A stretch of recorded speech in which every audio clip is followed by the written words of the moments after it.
ফের মদের আসরে শুটআউট মালদায় গুলিবিদ্ধ এক। ফের মদের আসরে শুটআউট মালদায় গুলিবিদ্ধ হলেন অসীম মণ্ডল নামে এক ব্যক্তি। বর্তমানে তিনি মালদা শহর সংলগ্ন একটি নার্সিংহোমে চিকিৎসাধীন। বন্দুকের বার দিয়ে মাথায় আঘাত করা হয়েছে। বিকাশ মণ্ডল নামে আরও একজনকে।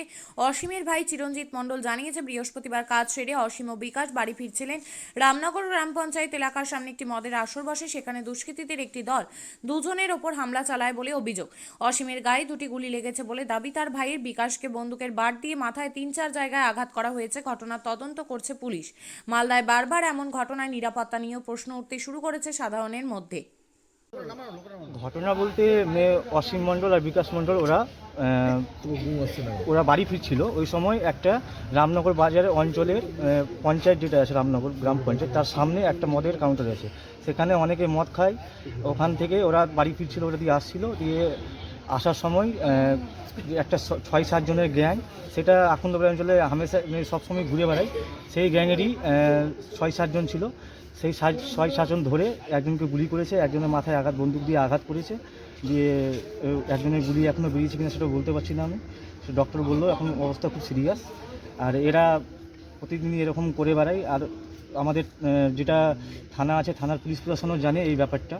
সেটা ওরাও কোনো অ্যাকশন নিচ্ছে না। আমি চাই যাতে এবার যেন অ্যাকশনটা নেওয়া হোক। যার গুলি লেগেছে স্যার কে হলো আপনার? সেটা আমার দাদা হলো অসীম মণ্ডল। আর যেটা মাথায় আঘাত করেছে বন্দুক দিয়ে, সেটা আমার মামা হলো বিকাশ মণ্ডল। কেন মারলো কেন মারলো?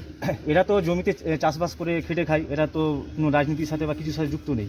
আর সেটা এলাকাবাসীও জানে এরা রাজনীতির সাথে যুক্ত নেই। তবে এদের উপরে এই মানে অন্যায়টা কেন করলো সেটাই আমার পুলিশ প্রশাসনের কাছে।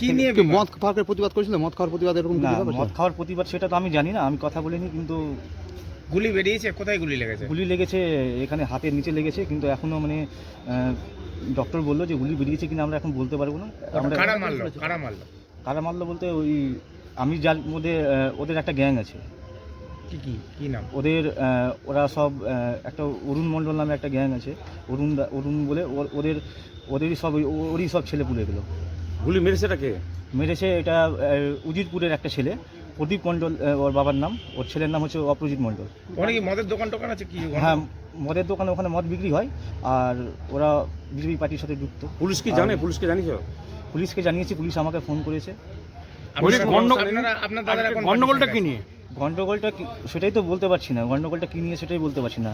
আর ওরা এই যে দুজন আছে যে আহত হয়েছে, তারা কোনো গন্ডগোলের সাথে থাকে না। এরা চাষবাস করেই খায়। জমিতে চাষ, সকাল হলে জমি যায়, সন্ধ্যা হলে জমি ফিরে।